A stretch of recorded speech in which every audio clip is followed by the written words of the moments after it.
Hello everyone and welcome back. As you can see, I'm in a different location today because I actually need an oven and a stove. Today I'm going to be baking a cake without a recipe. So I've seen the Try Guys do this, and this is where I'm getting my inspiration from. Their Without a Recipe series is by far like my favorite comfort content I've come across on YouTube, so I figured I'm gonna try myself. Today I will be making a strawberry pink cake. And here's the thing, I didn't want to go waste a bunch of money on ingredients that weren't necessary, so I did have my producer look up a simple cake recipe and a simple buttercream recipe just so I would have an idea of what ingredients I am using. But other than that, I have absolutely no idea how to bake a cake or make frosting. But because I felt like I needed a little bit of a challenge, which is funny because I don't know how to bake, so why do I need a challenge? I'm also going to make a strawberry jelly jam compote to go in my cake. So this is definitely entertainment, but this is also going to be kind of a tutorial. We're gonna go step by step. We're gonna walk ourselves through this process. For ingredients for the cake, you will need flour, white sugar, a bunch of eggs, vanilla extract, baking powder, whole milk, or any type of milk. I think any milk is fine. Don't hold me on that. And butter. And I'm taking a little bit of creative license with this because this particular ingredient list does not have salt, and I think everything needs salt. So instead of unsalted butter, I have fully salted butter, and we'll see if that affects the cake later. For the frosting, you need butter again, and it says unsalted, but again, I think that's wrong. So I have salted butter. Powdered sugar, or if you're feeling fancy, confectioner's sugar. Vanilla extract, again. Milk, again. And because I don't want white frosting, I've got myself some red food coloring, which I'm only gonna put a little bit in so that I get pink. And for my challenge compote, you will need a bunch of strawberries that I've already pre-cut and put into a bowl, sugar, and a lemon for juicing. I also picked up rainbow sprinkles for decorating just because I think it'd be fun. And that should be everything we need, so let's get started and hopefully I don't burn the kitchen down. Step 0, before we do anything, before any baking starts, I'm going to wash my hands and tie my hair back because nothing pisses me off more when watching cooking and baking shows when people with long hair have it all over everything while they're baking and cooking. Like I'm just gonna tie everything back. Okay, now we're ready to bake. Step 1, we are going to preheat the oven to 350 degrees Fahrenheit, which I believe is about 177 degrees Celsius for my one non-US subscriber. I got you. Here's the thing. I've done box cakes before. It's always like 325, 350. So I'm pretty confident that the oven needs to be at 350. So that's probably like the only thing I'm pretty confident about. Step 2, I think I need to cream the butter and the sugar together. Okay, I was just getting my sugar and my butter out and this has gotten violently real. I am now very afraid. I am now very scared of this. So I'm gonna do not a half a cup. I'm gonna do a cup and a half of sugar because I think it's a lot of sugar. It's a cake, it's a sweet cake. They're supposed to have a lot of sugar, right? And I'm just gonna do an entire stick of butter because that feels right. I'm a notoriously messy person, therefore I'm a very messy baker. So my goal today is to really just keep everything together and on the counter and just not make a mess. So we'll see how that goes. 1 cup of sugar. That's a lot of sugar. That feels wrong. That immediately feels like too much sugar. I'm making kind of a big cake. Maybe instead of a cup and a half, we'll do a cup and a quarter. Lord.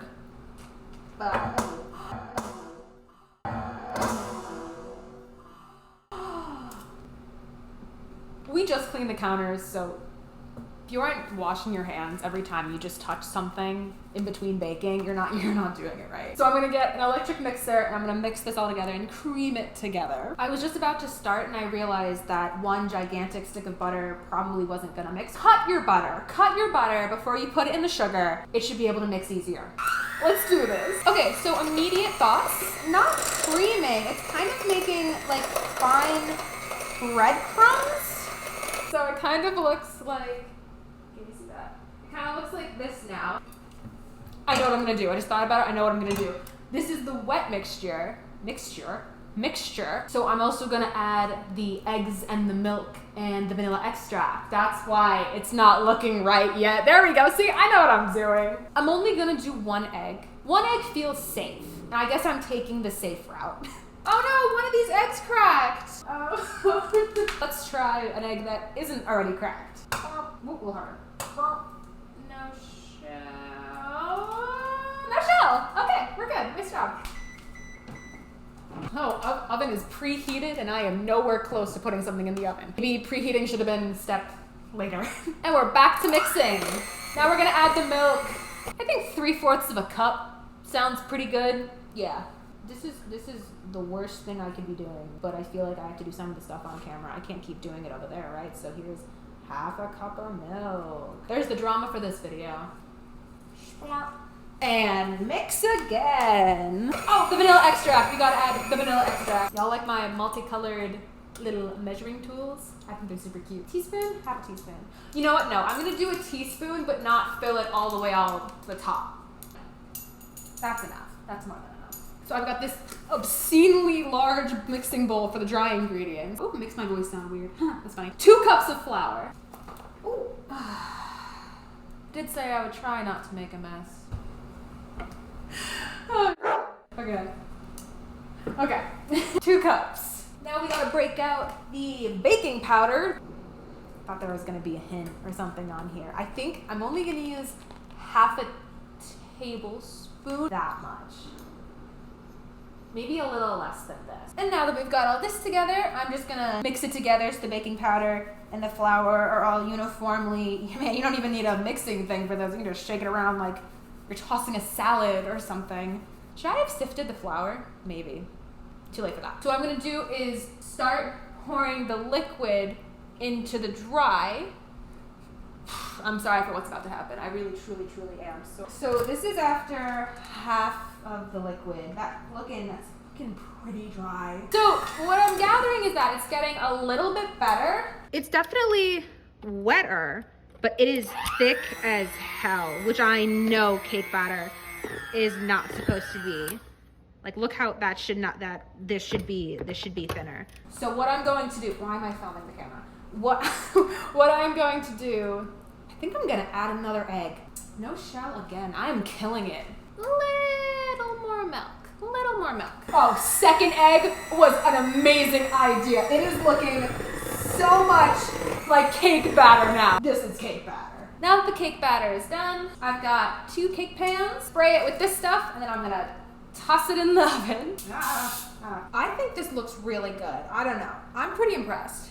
They feel pretty equal. I think cakes bake for a long time, but I'm scared of burning the house down. So I'm going to put them in for about a 1/2 hour, and then I'll just watch them aggressively. Goodbye, darlings. Bake well. I think this is gonna bake for about 45 minutes, but I think 30 minutes feels pretty safe right now. So while we're waiting for those to cook, we're gonna get started on the compote. Here's the thing. I've definitely watched way too much Great British Bake Off. It has given me the false sense of confidence that I currently have to think that I can actually do this. So we're gonna see if I'm right. I'm terrified of using the stove. Don't know why. Nothing bad has ever happened to me. Knock on wood. So that's gonna be on less than medium heat. Put strawberries, lemon juice, and then add some sugar and just kind of mix it and see if it reduces.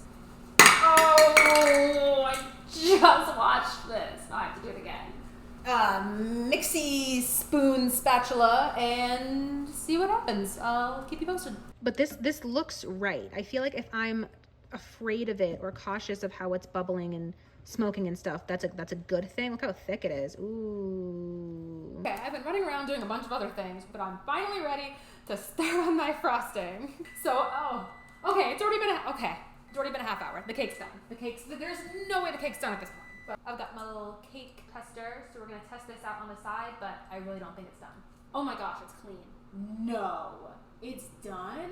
She's done apparently. Guys, I'm impressed. So now we can actually start the frosting. That is a hefty amount of powdered sugar. Not gonna drop the butter on the counter this time, that's for damn sure. So we're gonna do a cup of milk. I've got my red food coloring and I'm gonna make this frosting pink. I haven't even used it yet, but look at my hands. What? I just opened the container. That looks pretty red. I need more sugar. It kind of splattered a little bit. I'm not even gonna bother to measure at this point.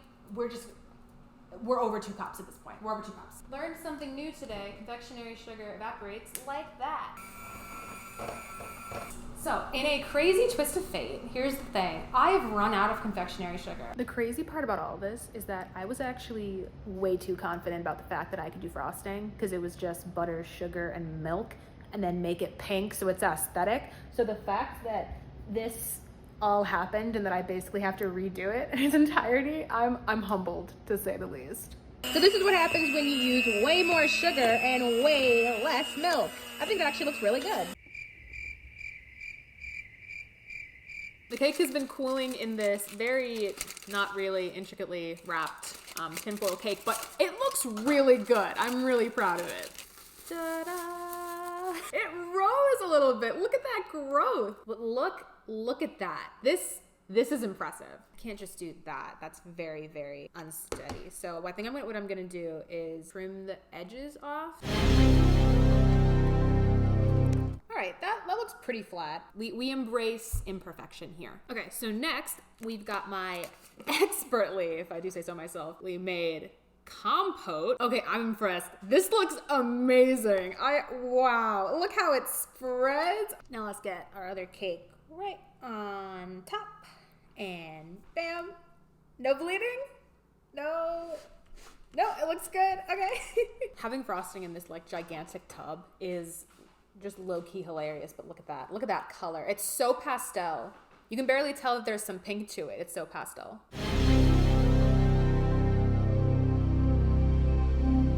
Does anybody else have a weird concentrating face? Because I know I do. I keep catching myself biting my tongue. So if I'm really concentrating on something, all you see is me going, cute, right? Okay, we're gonna call that quits. And then of course I bought pretty rainbow sprinkles. I'm not gonna go too that's on me. As I was saying, I'm not gonna go too overboard on the sprinkles because I really want the pink to really shine through. A little sprinkling because who doesn't love rainbow sprinkles? That's cute. That looks cute. And finally, to live out my Pinterest strawberry shortcake dream, I've got some strawberries to put right on top. And it is complete. This is my final cake. I'm actually so proud of myself. I think it looks amazing. Come on, tell me she isn't the prettiest little, messiest little cake you've ever seen. All that's left to do now is to cut into it and see how it tastes. Well, it's definitely a dense cake. Oh my God. This looks amazing. This looks spectacular. Fourth ball. This looks amazing. Look at the thickness of that cake. Oh my gosh. Let's get got some jam on it, got some frosting on it. Wait, that tastes really good. Wait. Okay. The cake is dense as fuck. Ooh. The frosting is very, very sweet. I put so much lemon juice in the strawberry jam. I can really taste those like sharp notes, but it still tastes really good. The cake on its own has zero flavor. See? Maybe I did need to use salt. Maybe salt would have given it some flavor. I've watched the Try Guys do this about 1,000,000 times over a bunch of different recipes, and watching them flounder and panic was always really amusing to me, and I always thought I could do it. I've proven to myself that I can kind of do it, so I'm definitely going to try this again.